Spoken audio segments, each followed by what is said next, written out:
Assalamu alaikum wa rahmatullahi wa barakatuh, mes chers frères et sœurs. Aujourd'hui, je vais vous partager une parole mystérieuse, mais pleine de lumière. Les braises de la séparation s'éteindront bientôt et l'isolement mourra. Ces mots puissants sont liés à un maître immense de notre tradition, Cheikh Ibn Arabi, connu comme le plus grand maître du soufisme. Il a parlé de celui qu'on appelle Al-Mahdi, non pas simplement comme un leader politique, mais comme une lumière dissimulée, gardée en secret, et dont la venue marquera la fin d'un cycle spirituel. Ce que beaucoup ignorent, c'est que Ibn Arabi a laissé des messages cryptés dans ses textes, destinés au Mahdi lui-même. Ces messages parlent de solitude, de douleur, mais surtout d'un avenir où l'isolement prendra fin. Aujourd'hui, nous allons entrer dans ce monde caché, celui des allusions mystiques, pour mieux comprendre ce lien spirituel profond entre Ibn Arabi, le Mahdi et la fin imminente de la séparation. Ibn Arabi, né en 1165 à Murcie, en Andalousie, est l'un des plus grands penseurs mystiques de l'islam. Surnommé le Cheikh al-Akbar, le plus grand maître, il a voyagé dans tout le monde musulman, de l'Espagne jusqu'à Damas, où il s'est éteint. Son œuvre est immense, composée de centaines de livres, dont le plus célèbre est Al-Futuhat al-Makkiyya, les révélations de la Mecque.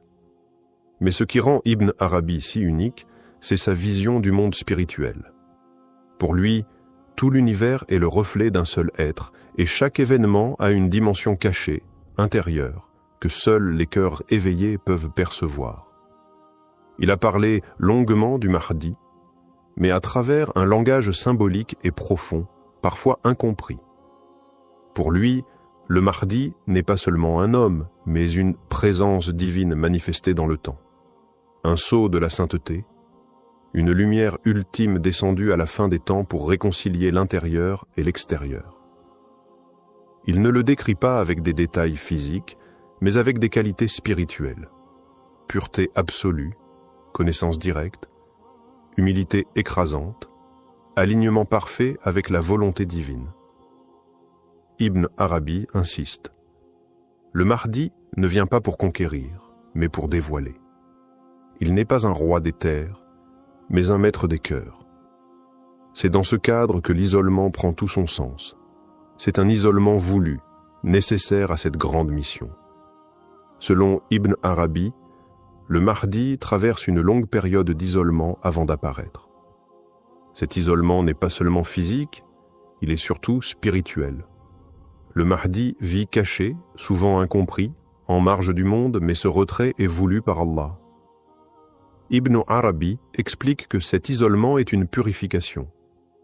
Il écrit que les grands élus sont voilés avant d'être révélés, car leur lumière brûlerait ceux qui ne sont pas préparés. Le Mahdi est donc tenu à l'écart pour ne pas être détruit par les passions du monde et pour ne pas troubler un ordre encore immature. Il est dans une grotte symbolique à l'image du prophète avant la révélation. Dans ses textes, Ibn Arabi compare le Mahdi à la lune cachée par les nuages. Elle est là, mais peu la voit, sabah. Cette solitude est un fardeau, mais aussi un honneur, car celui qui est isolé par Allah est aussi protégé par lui. Ibn Arabi insiste sur le fait que le Mahdi ne doit pas chercher à sortir de cet isolement par lui-même. Il n'est pas maître du moment. Il attend le signal, le décret. Ce silence imposé forge en lui une sagesse que le bruit du monde ne pourrait produire.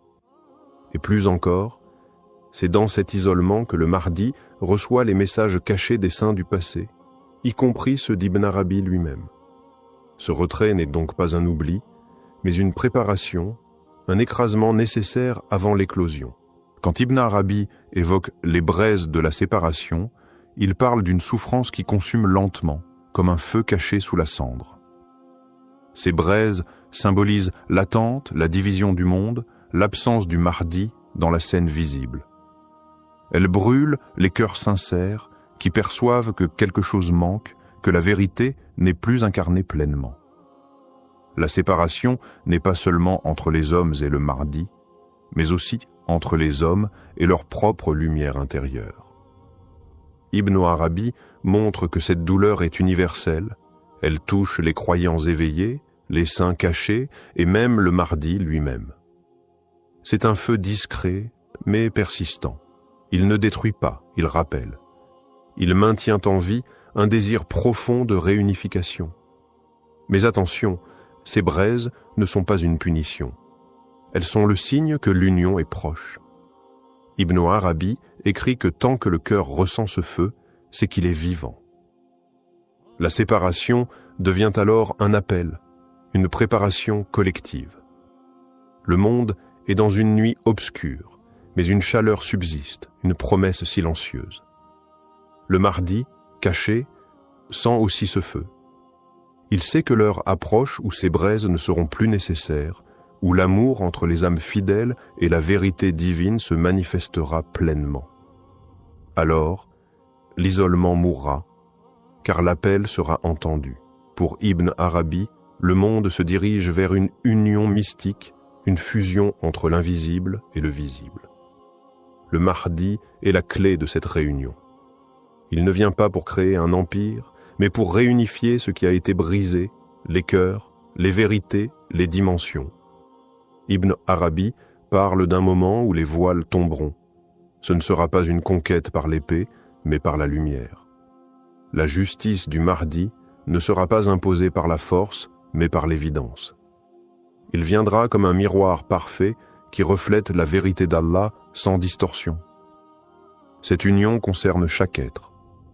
Ceux qui ont le cœur pur verront en lui ce qu'ils attendaient depuis toujours, sans même avoir mis de mots dessus. Ibn Arabi insiste. Le Mahdi n'apporte pas une religion nouvelle, mais le retour à la source de l'islam, dépouillé des excès, des divisions, des interprétations humaines. C'est le retour au tawhid pur, vécu, incarné. L'union dont il est question est celle entre l'extérieur, les lois, les actes, la société, et l'intérieur, la foi, la sincérité, l'amour divin. Le Mahdi sera celui qui réunira la lettre et l'esprit. À travers lui, la séparation entre le monde apparent et la réalité spirituelle disparaîtra. Et quand cette union se fera, les braises s'éteindront, car le feu n'a plus de raison d'exister quand la chaleur est devenue lumière. Ibn Arabi évoque aussi les signes intérieurs que portera le Mahdi. Il parle d'un cœur purifié de toute illusion, d'un regard qui voit au-delà des formes, d'un silence chargé de vérité. Ce sont là des qualités que personne ne peut imiter sans tomber dans l'illusion. C'est pourquoi Ibn Arabi met en garde contre ceux qui se prennent pour lui.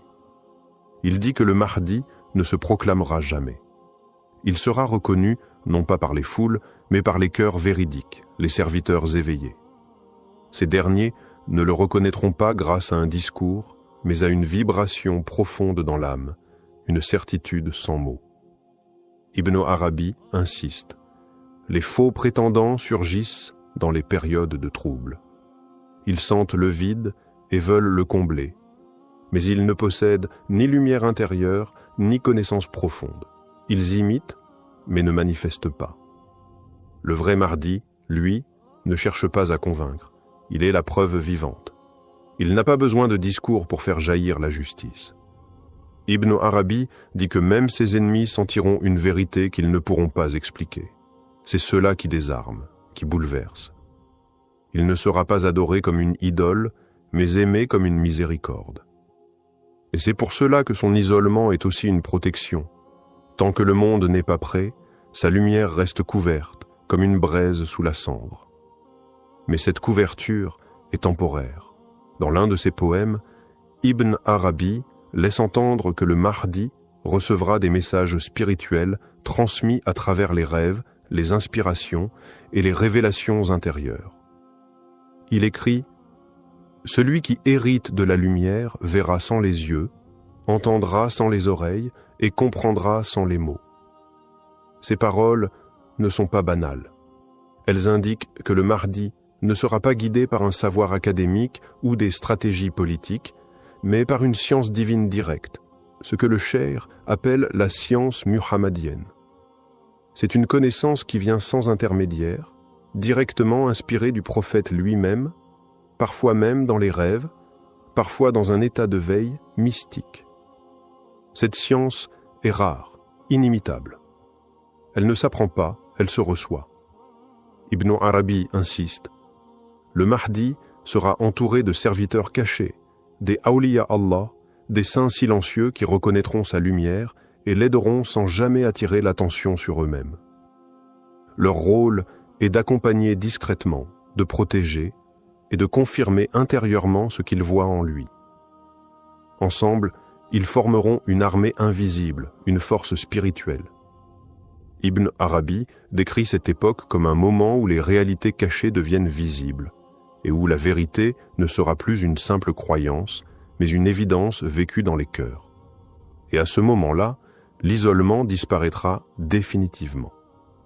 En conclusion, l'enseignement d'Ibn Arabi sur le Mahdi nous invite à une profonde réflexion spirituelle.